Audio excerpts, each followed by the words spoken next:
Sejam bem-vindos a mais uma aula do nosso curso sobre reunião mediúnica. E na aula de hoje nós vamos concluir a parte associada à equipe espiritual, né, falando sobre a assistência que a equipe espiritual faz ao grupo mediúnico. Nas duas aulas anteriores, as aulas 6 e 7, nós tratamos sobre o trabalho da equipe espiritual, né, como consta ali nos slides, na miniatura dos slides ali, né, na parte superior e na parte inferior, onde se fala das diversas equipes e também do trabalho de limpeza, magnetização, segurança e outros. Então, tudo isso já faz parte da assistência ao trabalho mediúnico. Relembrando aqui, mas hoje nós falaremos de uma parte mais direta, ligada ao trabalhador, seja médio ostensivo ou não, que a espiritualidade realiza. Eu lembro que esse é necessário uma pesquisa em vários livros para descobrir esses pontos que estamos conversando e outros que ainda falaremos em aulas futuras. Há muitos livros que tratam de detalhes que em um único livro não estão lançados. Então, lançamos aí alguns, né? Nem sempre conseguiremos adquirir todos, e é impossível praticamente. Daí o que eu vi como necessidade de colocar nessas aulas um pouco mais de informações sobre esses diferentes assuntos. Relembrando aqui que nessa divisão didática das etapas do trabalho espiritual, nós então falamos nas aulas anteriores sobre o saneamento do ambiente, a instalação de barreiras espirituais, a assistência aos espíritos necessitados e agora falaremos sobre assistência ao grupo mediúnico. Vamos lá então à nossa explanação sobre os detalhes da assistência da equipe espiritual ao grupo mediúnico. Começamos aqui fazendo referência a este livro, Conversando sobre Mediunidade, já comentamos sobre ele em aulas anteriores, do espírito Cairba Schutel. E esse espírito, ele é o governador espiritual de uma colônia espiritual chamada Alvorada Nova.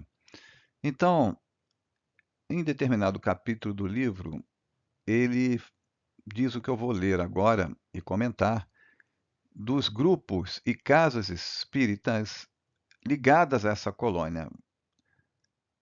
Vejamos lá, nos diz ele, a colônia espiritual de Alvorada Nova transmite a cor que a equipe espiritual requer, por meio de focos de iluminação originados da colônia e dirigidos às sessões mediúnicas a ela ligadas, para facilitar os trabalhos. Esses focos possuem também um campo vibratório de proteção em seu interior, o qual envolve as reuniões mediúnicas. Nós ainda temos muito o que descobrir, né, pelas revelações que a espiritualidade vai nos passar, vem nos passando, sobre o trabalho da equipe espiritual. Eu afirmei no início que, por mais que a gente leia, sempre tem algum detalhe que nós não vimos em algum livro que não foi lido por nós. E aqui nós vemos algo também que não é comum encontrar nos livros. É esse benfeitor dizendo que, na hora de um trabalho mediúnico, a equipe espiritual recebe da colônia que está ligada uma ajuda energética, né? Como ele diz aí, transmite a cor que a equipe espiritual requer. O que significa isso? Não está explicado no livro. Não está, mas nos é lícito inferir que está associada à necessidade do trabalho. Por exemplo, vamos aqui criar hipóteses. Será que um trabalho de atendimento a suicidas requer um tipo de energia? Será que um trabalho de socorro a acidentados requer um outro tipo de energia? São questões que são colocações que parecem óbvias, mas nós não conhecemos, né? Ficamos nas ilações. Então, aqui nós começamos com esse primeiro slide, mostrando, provando que a equipe espiritual se preocupa preocupa com o trabalho e com os médiuns do grupo, ok? Vamos continuar. Vamos agora verificar as ações do mentor espiritual do grupo, que difere um pouco da que nós vimos das funções na primeira aula da equipe espiritual que comentamos sobre o mentor. Ele agora, como responsável do trabalho, tem algumas ações que ele realiza pessoalmente e tem outras que ele delega a outros benfeitores. Então, como nos diz aqui no livro Trabalho Mediúnico, é o mentor que inspira diretamente o dirigente encarnado dos trabalhos, reduzindo seu tom vibratório para obter a sintonia necessária, graduando pensamento e expressão do mentor, né, em conformidade com a capacidade receptiva do dirigente e do grupo. Esta ação, que aparentemente é simples, prova, né, como a equipe espiritual trabalha integrada com os médiuns para que a missão seja cumprida, qual seja a do socorro aos desencarnados. Então, todos somos influenciados pelos benfeitores, pelo mentor do trabalho, para que a reunião tenha o seu sucesso, cumpra o planejamento previsto. Por isso que nós que participamos de uma reunião mediúnica, temos que fazer a nossa parte no preparo individual para ela, que nós veremos em aulas futuras. Continuando aqui, da influência, né, do mentor no dirigente da reunião mediúnica. Transmite-lhe assim sua influência amorosa, que faz com que o cérebro do encarnado, no caso do dirigente, se inibe, né, se replete de luminosidade intensa, porém diversa, já que traduz as características espirituais que lhe são próprias. Ou seja, o mentor espiritual não vai conseguir passar a luz que lhe pertence para o encarnado. Ele só está fazendo uma redução vibratória para que o dirigente capte as inspirações que ele lhe passar. E assim ocorre com várias comunicações mediúnicas de benfeitores por intermédio de algum médium ostensivo do grupo. Tá? Continuando, o mentor também age para propiciar melhor interação entre o médium e a entidade a ser atendida pela via mediúnica. André Luiz relata como o irmão Clementino aproxima-se de uma das médiuns do grupo em estudo, né, no livro Domínios da Mediunidade, transcrito aqui pelo livro do Campetti, Dona Eugênia, e aplica-lhe forças magnéticas sobre o córtex cerebral, depois de arrojar vários feixes de raios luminosos sobre extensa região da glote, né, da garganta, para que a psicofonia ocorra, para que o espírito consiga se comunicar pela médium. Continuando. Essa ação ajuda que Eugênia Alma, né, que é a Eugênia encarnada, como descreve André Luiz, se afaste do corpo para propiciar a interação mediúnica. Sempre há um pequeno deslocamento do perispírito do corpo para que a comunicação ocorra, conforme o nível do transe mediúnico. A ação magnética de mesma finalidade é exercida sobre os demais médiuns em trabalho. Então vejamos aqui essa última frase, fiz questão de colocá-la para destacar o que a gente sempre ouve. Não tem ninguém mais ou menos importante no grupo mediúnico. Como nos diz Kardec, o grupo mediúnico tem que ser um feixe de varas, uma harmoniosa ligação. Tudo é importante para o sucesso do trabalho. Nós estamos vendo aqui a descrição em que o mentor ou alguém delegado por ele, veremos isso depois no outro slide, aliás, nesse slide, mas numa fala adiante, em que o médium é trabalhado para receber o espírito. Sei que parece óbvio, nós estamos falando aqui sobre isso, mas lembre-se que a finalidade da nossa aula, o assunto é a assistência da equipe espiritual aos médiuns do grupo mediúnico. Continua ele, é ainda o mentor que, envolvendo inteiramente o dialogador, inspira suas ideias e as palavras que as revestem no atendimento ao desencarnado sofredor, apoiando também o sentimento de compaixão e interesse fraternal, que é sempre o elemento de maior convencimento e influência a promover no manifestante mudanças de comportamento e de retorno ao bem e ao equilíbrio. Importante texto esse daqui. O, todos, como somos médiuns, o dialogador também ele fica mediunizado. Não adianta crer que não. Há diferentes níveis de transe, e então estamos vendo aí que o dialogador, na hora que um espírito, né, vai se comunicar, tem no mínimo, 4 pessoas envolvidas: o médium ostensivo, o dialogador, o benfeitor que inspira o dialogador e pode ter, normalmente tem, conforme o nível do espírito que vai se comunicar, mais um espírito que está cuidando do espírito que está se comunicando pelo médium. Tá? Então, vejam só a interação espiritual que existe. Encontra-se na sua alçada também, do mentor do grupo, também os passes na região frontal dos médiuns, para favorecer-lhes o campo sensório, para as percepções finais a serem obtidas, pouco antes do encerramento da reunião, juntando-os em sua faixa magnética para inspiração. Enfim, todas as tarefas desenvolvidas na ocasião do intercâmbio mediúnico encontram-se sobre a responsabilidade direta ou indireta do mentor do grupo. Aqui então está a frase que confirma o que eu falei anteriormente. Tudo que nós falamos até agora não é atividade exclusiva do mentor, até porque pode ocorrer comunicações simultâneas, não é? Então, ele tem os auxiliares, já vimos isso na primeira aula, são os benfeitores, espíritos também preparadíssimos para isso.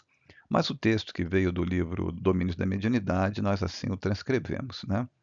E até também está transcrito no livro aí, Trabalho Mediúnico do Campetti, grande integrante da Federação Espírita Brasileira. Então, vejam que nesse texto há uma colocação interessante, que próximo ao final da reunião há um trabalho de nas percepções dos médiuns, de todos, né, para o encerramento. Há uma espécie de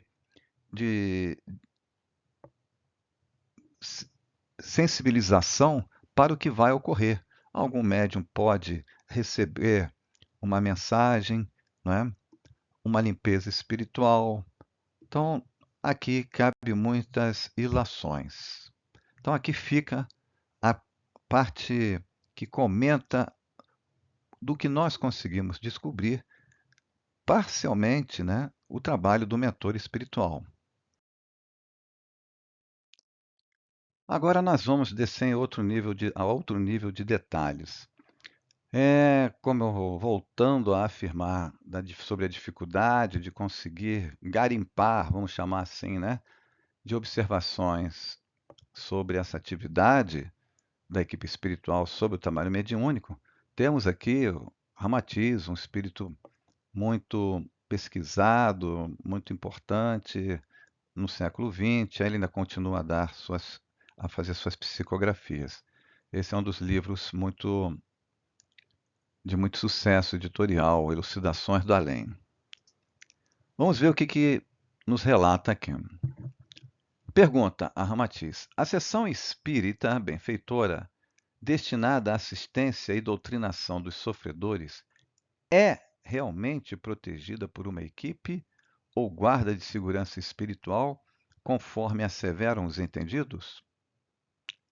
Aí nos diz Ramatiz: a seção de boa envergadura moral é protegida contra a invasão de espíritos desordeiros e proibida mesmo àqueles que não foram indicados para assistirem ao trabalho da noite. Nas vias de acesso ao recinto onde ela se efetua, os mentores distribuem guardas que impedem o ingresso a qualquer espírito de más intenções. Essa guarda também pode ser constituída pelos nossos irmãos silvícolas, obedientes e serviçais, que, a serviço do bem, formam cordões de isolamento em torno do local.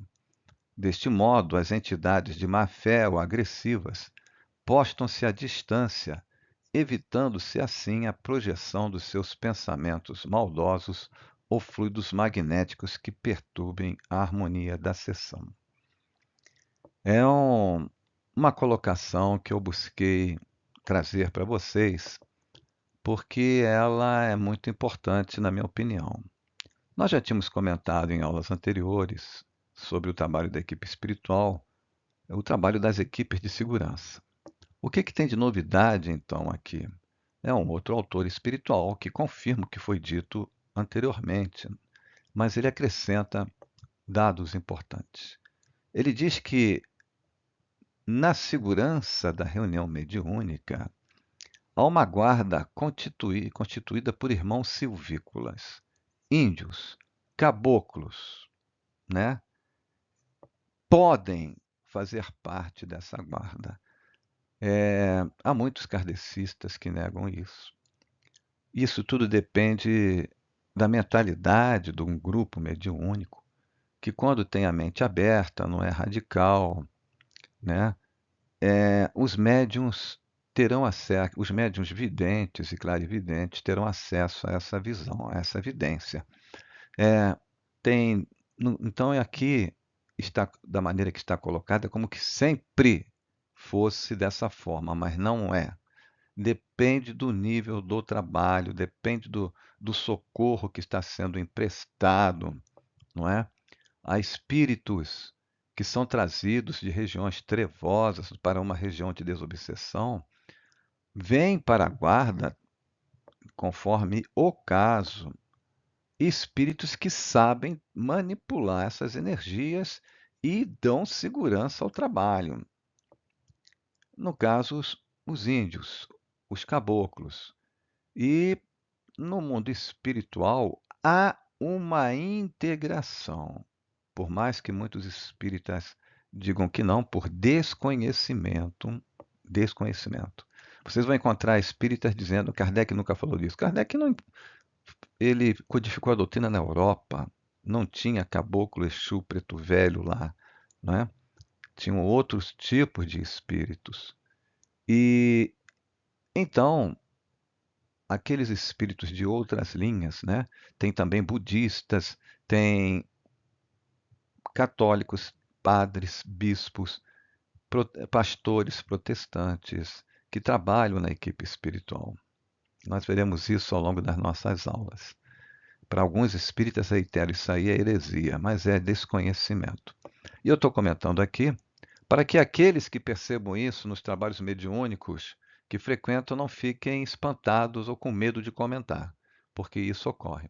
Também é possível ver em determinadas reuniões que essa guarda, alguns médiuns veem soldados romanos, né, fazendo segurança. Então, soldados indianos, tem de tudo.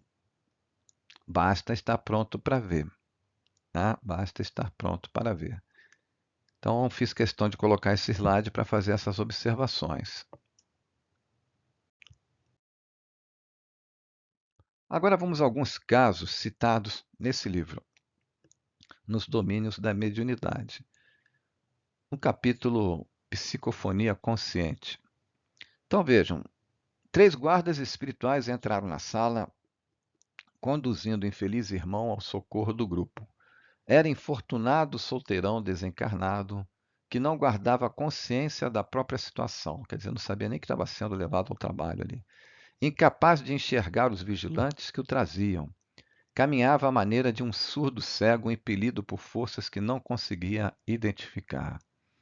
Isso é muito comum, até muitos espíritos dizem: como é que eu vim parar aqui? Eu estava em outro lugar, como é que eu vim parar aqui? Vocês me trouxeram a força? Que força que vocês usaram para isso? Então, isso é comum encontrarmos nos trabalhos mediúnicos. Nesse íntere, continuando, os condutores, obedecendo às determinações de Clementino, localizaram o sofredor ao lado de Dona Eugênia. O mentor da casa aproximou-se dele, e aplicou-lhe forças magnéticas sobre o córtex cerebral, depois de arrojar vários feixes de raios luminosos sobre extensa região da glote. Então, aqui, vamos lá. No segundo parágrafo, a gente está caracterizando aqui que os guardas que trouxeram o espírito ficaram ao lado do médium junto com o espírito, dando segurança. E o mentor, então, prepara o médium para aquela comunicação difícil. Quando fala em aplicar passes na região da glote, é para o médium, o espírito falar pelo médium, a comunicação psicofônica. Então vejam só, quem é médium não tenha dúvida de que a espiritualidade está sempre nos protegendo durante todo o trabalho mediúnico. Aqui é um texto mais longo, mas vale a pena, que também é muito comum acontecer. Após receberem estes esclarecimentos, a continuidade do texto, André e Hilário aproximaram-se da médium que neste momento vivia uma experiência inusitada, que de certa forma a estava angustiando pela gravidade da situação. Ela estava percebendo o pensamento conjugado de duas pessoas, que exteriorizavam as cenas de um crime que haviam realizado, perpetrado. A médium Ambrosina refletia, falando mentalmente, de forma a ser ouvida somente pelos amigos espirituais. Então, a Ambrosina fala assim: amados amigos espirituais, que fazer? Identifico nossos irmãos delinquentes e reconheço-lhes os compromissos. Um homem foi eliminado. Vejo-lhe a agonia retratada na lembrança dos responsáveis, que estarão buscando aqui nossos infortunados companheiros, foragidos da justiça terrestre. Diante do que via, Ambrosina receava perder a harmonia vibratória que lhe era peculiar. Um dos mentores presentes se aproximou e tranquilizou-a. Ambrosina, não receie. Acalme-se. É preciso que a aflição não nos perturbe. Acostume-se a ver nossos irmãos infelizes na condição de criaturas dignas de piedade. Lembre-se de que nos achamos aqui para auxiliar, e o remédio não foi criado para os sãos. Compadeça-se sustentando o próprio equilíbrio. Somos devedores de amor e respeito uns para com os outros, e quanto mais desventurados, de tanto mais auxílio necessitamos. É indispensável receber nossos irmãos, comprometidos com o mal, como enfermos que nos reclamam carinho. A médium aquietou-se e passou a atender os que solicitavam ajuda. Aqui tem uma situação particular e uma regra. É comum alguns médiums, né, podem ser até médiuns antigos, mas se não trabalharem o que foi dito aí pelo mentor, pelo benfeitor, vão passar anos pensando, ficando com medo em determinados auxílios, ao perceberem um espírito que está para se aproximar, ou vislumbrarem um local difícil, escuro, um espírito deformado, ficarem apavorados. Mas o médium ele tem que trabalhar-se, como diz aqui o mentor. Você está ali para fazer a caridade. Eu costumo dizer que o primeiro, o segundo é o do medo, e o segundo, e depois o que vem a seguir é o da caridade. O médium tem que ter absoluta fé na equipe espiritual, não é? Porém, há médiums que ainda continuam com medo. Não conseguem receber essa mensagem do benfeitor espiritual. Aí caberá ao dialogador dar esse reforço ao médium. Não, meu irmão, tudo isso que eu falei para vocês até agora, o dialogador tem que falar para o médium. Você não está aqui por acaso, a equipe espiritual está ajudando, vamos em frente. Então ele dá um apoio, uma segurança ao médium, ok? Isso é comum acontecer. Um outro caso, voltando ao auxílio na doutrinação. Enquanto a comunicação se processava, Alexandre passou a inspirar a palavra do doutrinador, Ao mesmo tempo, vários ajudantes espirituais recolhiam as forças mentais emitidas pelos participantes, inclusive as da médium. Interrogado quanto ao trabalho que realizavam, um dos colaboradores prestou os esclarecimentos solicitados por André. Então vejam só, eu fiz questão também de repetir esse auxílio na doutrinação por ele trazer um elemento novo, a qual seja, vários ajudantes espirituais recolhiam as forças mentais emitidas pelos participantes. Então, na hora do diálogo do dialogador com o espírito comunicante, toda a equipe tem que estar atenta. Há uma dúvida, sim, certamente por parte de alguns de vocês que estão me ouvindo. Ah, mas quando tem comunicação simultânea? Então, o médium de apoio, o médium de sustentação, né, que não é um médium ostensivo, ele tem que focar alguém, o que está ao lado dele, o médium ostensivo que está ao lado dele, e mentalizar, irradiar energias para aquele diálogo. Vamos comentar isso na próxima aula. Nossa próxima aula é sobre o médium de sustentação. Tá? Então aqui fica essa novidade. Nunca, nós já vimos então ainda nesta aula o quê? Que o dialogador ele está ali sendo inspirado por um benfeitor. E além disso, outros integrantes da equipe espiritual estão recolhendo energias para ajudar no diálogo. Mais um texto longo aqui, mas que vale a pena. Também um caso muito comum, que é o desdobramento em serviço. Após algumas instruções de Clementino, é aplicado à cabeça do médium um capacete em forma de antolhos, visto que um capacete diferente lá para a tarefa que iam realizar. Visto que ele, o médium, seria transportado para certa região e não lhe seria conveniente dispersar a atenção no trajeto, pois, sendo inexperiente, poderia interferir na tarefa a ser executada. Em pleno desdobramento, Castro projeta-se no espaço de mãos dadas com os dois vigilantes. A partir daí, Castro começa a narrar o que via para os companheiros da reunião. Vendo-se em uma região sombria, manifesta certo medo, temor, quer voltar. Mas Raul, o dirigente, o dirigente encarnado, profere uma prece, rogando ao alto forças para o irmão em serviço, o que possibilitou a elevação do padrão vibratório do grupo que estava sustentando essa tarefa, sentindo-lhes as vibrações tonificantes que lhes eram endereçadas. O médium agradece aos amigos, pois estas atuavam sobre ele como se fosse um chuveiro de luz. Após atravessarem a região de trevas, Castro divisa uma paisagem totalmente diferente e manifesta a sua alegria ao ver o que denomina de cidade de luz, e em seguida a surpresa do encontro com o querido amigo desencarnado recentemente. Na sequência, o amigo recém-desencarnado transmite através de Castro uma mensagem aos companheiros da reunião, dando notícias de sua situação, ao tempo que agradece as preces que lhe eram enviadas. Extremamente comum isso aqui. Se tivermos no grupo um médium que tenha facilidade de desdobramento. Não é?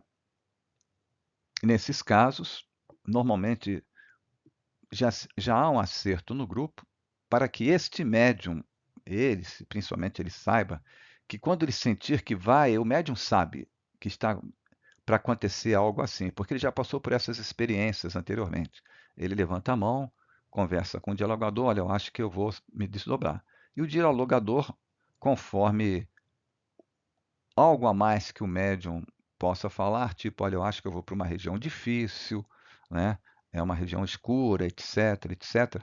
Aí o dialogador pode pedir ao dirigente, se ele não for, que os demais médiums se concentrem no médium que vai se desdobrar. Se isso não for possível, também voltamos ao caso anterior, em que o dialogador faz o apoio ali ao médium, né? E muitas vezes, o médium vai a algumas regiões, no umbral ou em regiões mais trevosas, onde ele vai falar para muitos espíritos que estão ali.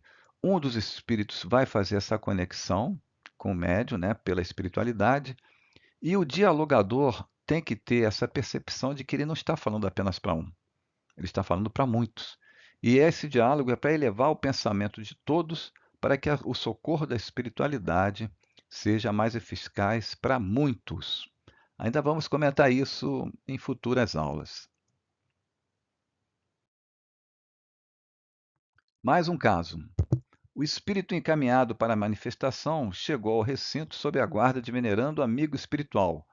Apresentava-se dementado e sua figura recordava um fidalgo antigo, que André compara como se tivesse sido bruscamente arrancado ao subsolo, pois os fluidos que o envolviam era verdadeira massa escura e viscosa, cobrindo-lhe as vestes e exalando fétidas emanações. Seu aspecto era impressionante e nítida diferença havia entre ele e os demais sofredores, cujas máscaras de sofrimento eram suavizadas por sinais de arrependimento, fé, humildade e esperança. Quando André percebeu que o enfermo foi situado junto da médium Celina, teve uma impressão desfavorável. Essa médium Celina era a principal médium do grupo mediúnico.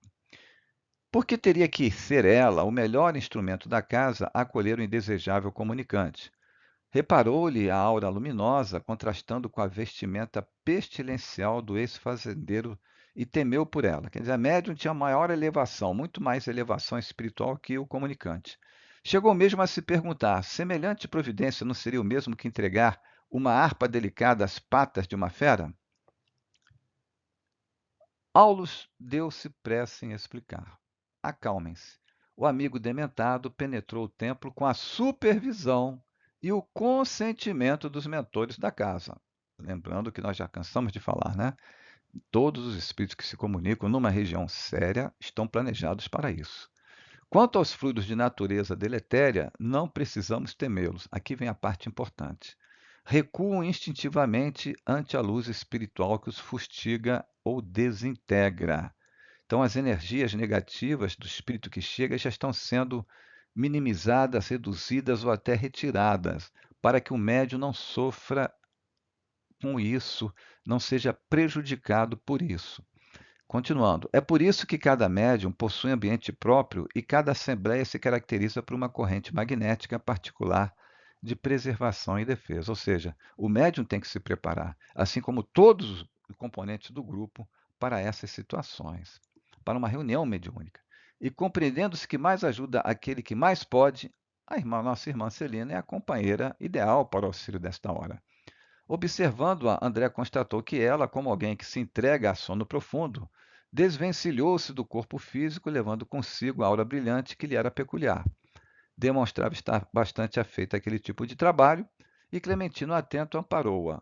Celina recebeu o desesperado irmão com simpatia, e este, qual se for atraído por um imã, arrojou-se sobre a organização física da médium, ficando então intensamente ligado ao cérebro mediúnico, enquanto, por sua vez, o guardião que o conduzia permanecia auxiliando.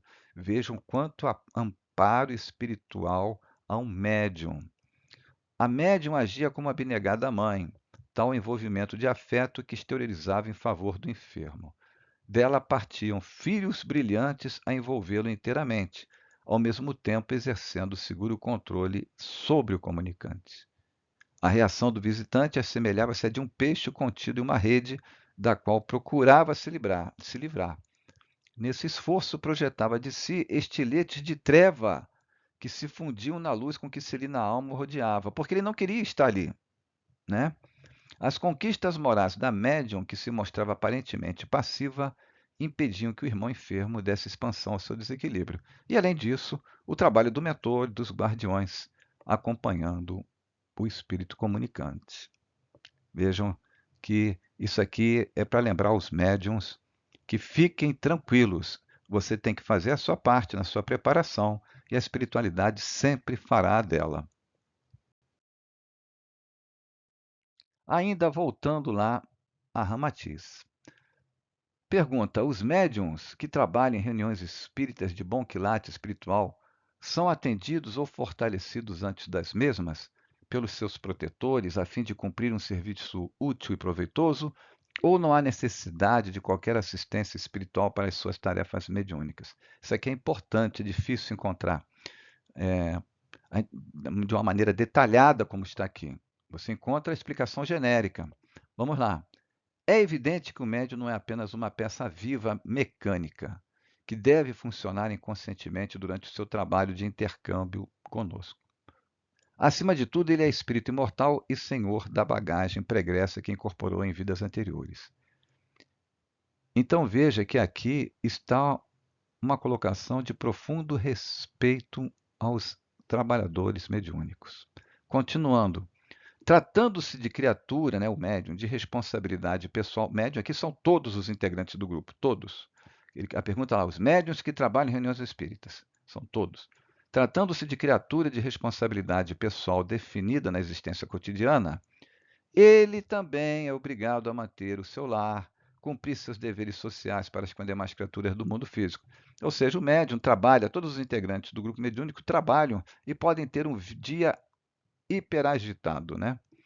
Aí vem as frases finais. Por isso ele é socorrido e examinado antes de qualquer trabalho mediúnico, de modo a não comprometer a tarefa coletiva no instante de sua maior necessidade psíquica. Quando você chega, tem que chegar, nós veremos isso ainda nesse curso, tem que chegar mais cedo, né? Num trabalho mediúnico, você pode ter tido o dia mais terrível que for. Você chega mais cedo, no horário que é previsto para chegar antes da reunião, e a espiritualidade faz tudo isso que está escrito aí. Se você está enfraquecido, parece que alguém enche teu tanque de combustível. Se você está se sentindo pesado, você é aliviado. Agora, se você é médium ostensivo e ainda se sente pesado, a, a leveza vai ocorrer depois que você der as comunicações da noite. Mas vejam só o nível de proteção. Eu não consegui encontrar, na minha pesquisa, o que anos, décadas de trabalho mediúnico a gente vê acontecer constantemente. Durante o dia, os mentores, os benfeitores do trabalho, a equipe de segurança do trabalho também nos protegem. E é comum você ouvir por determinadas entidades no trabalho mediúnico a seguinte colocação: olha, se não fosse esses branquinhos que ficam protegendo vocês, vocês seriam nossos. Essas ameaças que nesse tom e nessa fala provam que nós estamos sendo protegidos o tempo todo. É óbvio que nós não vamos deixar de passar o que temos de passar, mas há um monitoramento, há uma segurança conosco. Você faz parte de um trabalho mediúnico, a partir que você ingressa nele, você está sendo protegido. Temos de fazer a nossa parte, quanto à preparação para a reunião. No dia do seu trabalho mediúnico, continuando, né? As entidades benfeitoras procuram afastá-lo dos ambientes nocivos, eliminar-lhes os pensamentos grosseiros e aproximá-lo das criaturas benfeitoras, estimulando-lhe os sentimentos e propósitos espirituais superiores, que eu acabei de falar, né? Quando se trata de um médium de bons propósitos e objetivos louváveis, os técnicos do lado de cá assistem tanto ao metabolismo físico como ao equilíbrio de natureza psíquica. Vejam o nível de ajuda que nós recebemos antes de chegarmos numa reunião mediúnica. Ainda fala mais: o seu sistema nervoso recebe o controle médico do espaço, a fim de funcionar a contento durante a comunicação com o além. O sistema glandular é examinado e estimulado na produção de hormônios capazes de compensarem o gasto de energias psicofísicas durante a tarefa mediúnica. Aliás, cada célula do homem é um organismo à parte, que exige certo combustível para funcionar a contento. No campo físico, pode isso ser compensado com o magnetismo, mas no campo espiritual, só o amor é o alimento eletivo das células da alma. Vejam só que importância, né? Como eu falei, vou repetir, me perdoem, é, é um garimpo encontrar essas informações. Bem, esta foi uma aula mais curta, né? Mas como está aí a proposição? Isso é o fim? Não. Sobre o trabalho de uma equipe espiritual, há muito o que aprendermos, muito o que lermos. Mas uma coisa é certa, foi essa a intenção dessas 3 aulas. Estamos protegidos, muito mais do que imaginamos. Temos que fazer a nossa parte para que honremos, justifiquemos a confiança que estão tendo em nós para socorrermos espíritos que estão há décadas, há séculos ou milênios em regiões de sofrimento intenso. Essa era então a pequena contribuição sobre a equipe espiritual, estimulando vocês a estudarem, a buscar outras fontes que, como eu disse, tem que pesquisar, procurar. No nível detalhe é difícil de achar, mas sempre se encontra algo. Era o que tínhamos a falar sobre esta aula, e na próxima, então, falaremos sobre os médiuns de sustentação, os médiuns de apoio. Até a próxima, então.